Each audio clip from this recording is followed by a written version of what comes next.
हरियाणा व पंजाब के बीच एसवाईएल का मामला कई वर्षों से लटक रहा है, अभी तक सुलझा नहीं है। अब एक नया विवाद हरियाणा जो विधानसभा है उसको लेकर शुरू हो गया, क्योंकि पंजाब ने इनकार कर दिया है हरियाणा का शेयर देने से। बातचीत करेंगे हरियाणा के विधानसभा अध्यक्ष ज्ञानचंद गुप्ता जी से। गुप्ता जी, पंजाब के द्वारा इनकार किए जाने की खबर आ रही है, आपने पिछले दिनों अपने शेयर क्या उनसे डिमांड की थी?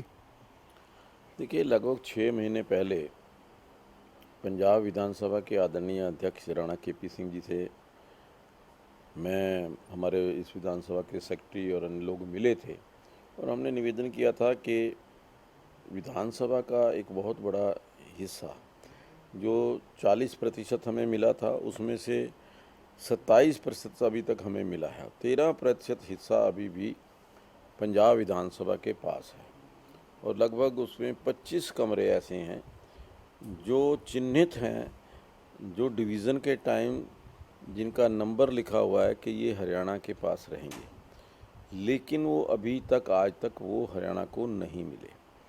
हमने रिक्वेस्ट की, लेकिन कल कुछ अखबारों के माध्यम से हमें पढ़ने को मिला कि पंजाब विधानसभा के अध्यक्ष राणा केपी सिंह जी ने ये कहा है कि भी वो कोई भी स्थान हरियाणा को दे नहीं सकते। तो मैं समझता हूँ कि ये तो एक बड़ा दुर्भाग्य है और जो एक एग्रीमेंट हुआ है उस एग्रीमेंट का ये उल्लंघन है।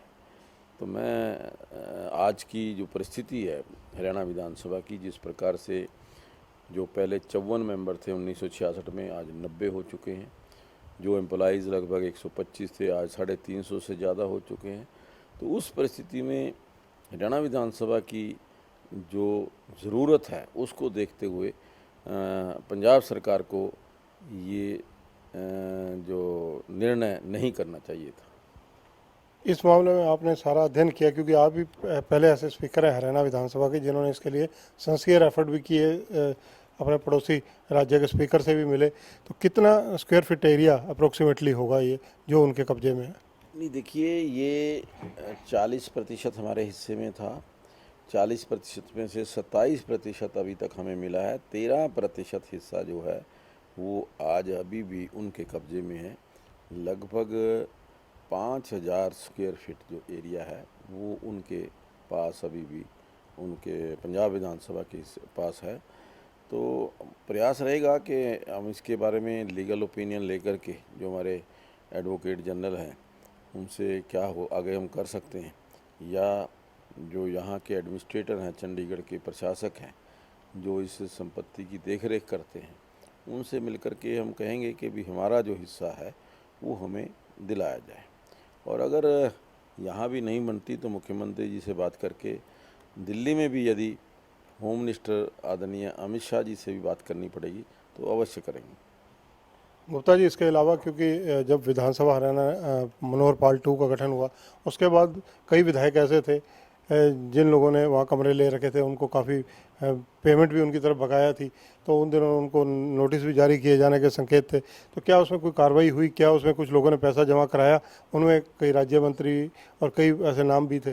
देखिए, हाँ, उस समय एक विषय आया था जब एमएलए हॉस्टल के अंदर कुछ अनियमितताएं पाई गई थी और उन अनियमितताओं को देखते हुए जो उस समय लोग विधायकों के पास जो कोई पैसा बकाया था, वहाँ के कर्मचारियों को निर्देश दिए थे कि वो कैलकुलेट करके विधानसभा को बताएं, और जो उन्होंने बताया था कि उस समय लगभग 5.5 लाख रुपया उन विधायकों की तरफ, 15 विधायकों की तरफ जो किराए का था वो बकाया था एमएलए हॉस्टल का। और उसके पश्चात हमने विधायकों को नोटिस भी भेजे और उन्होंने रिप्लाई दिया और उन्होंने कहा कि जानकारी ना होने की वजह से, कानूनों की जानकारी ना होने की वजह से ऐसा हुआ है, और उन्होंने रिकन्सिडरेशन के लिए अपील की थी।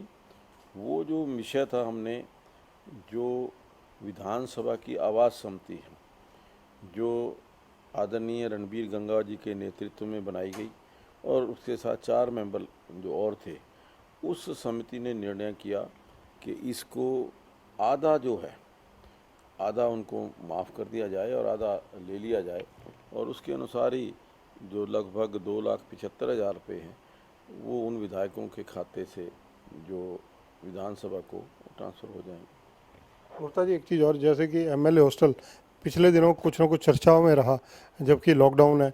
लॉकडाउन से पहले भी एक मामला हुआ जब एक कांग्रेस के एमएलए के रिश्तेदार पकड़े गए थे चंडीगढ़ पुलिस के द्वारा नशे के मामले में। और एक ऐसा ही पिछले दिनों चर्चा हुई कि एक पूर्व एमएलए जो है यहाँ के पार्क से पकड़े गए। इन विवादों से बचाने के लिए एमएलए हॉस्टल को आपने क्या रणनीति तैयार की है, क्या सख्त आदेश दिए हैं? नहीं, देखिए हमने तो, अब आप देखिए, जब से हमने पंचकूला ना ये अपना एमएलए हॉस्टल को हमने लॉकडाउन की, जब से लॉकडाउन हुआ है, हमने सख्ती से निर्देश दिए हैं कि कोई भी, चाहे विधायक आए या कोई भी व्यक्ति आए, किसी के लिए भी फ़िलहाल जो हॉस्टल का कोई कमरा नहीं खोला जाएगा। इवन वहाँ की कैंटीन को हमने बंद कर दिया था। तो मैं समझता हूँ कि उसके ऊपर सख्ती से हमने अमल किया है। और कोई व्यक्ति एमएलए हॉस्टल के पार्क से पकड़ा जाए तो उसमें मैं समझता हूँ कि वो एक सार्वजनिक स्थान है और सार्वजनिक स्थान के ऊपर कोई भी आ जा सकता है। ज्ञानचंद गुप्ता जी स्पीकर है हरियाणा विधानसभा के। बहुत खुला स्टैंड है इनका। इनका कहना है कि हरियाणा का हिस्सा हर सूरत में लेकर रहेंगे। इसके लिए चाहे प्रशासक चंडीगढ़ को मिलना पड़े, चाहे कानूनी लड़ाई लड़नी पड़े, या फिर केंद्रीय गृह मंत्री जो हैं अमित शाह, उनसे मुलाकात सीएम साहब को लेकर करनी पड़े। हरियाणा का जो शेयर बनता है 40%, वो पंजाब को देना चाहिए और वो लेने के लिए इन्होंने कमर कस ली है। कैमरामैन के साथ चंद्रशेखर धरनी, पंजाब केसरी टीवी।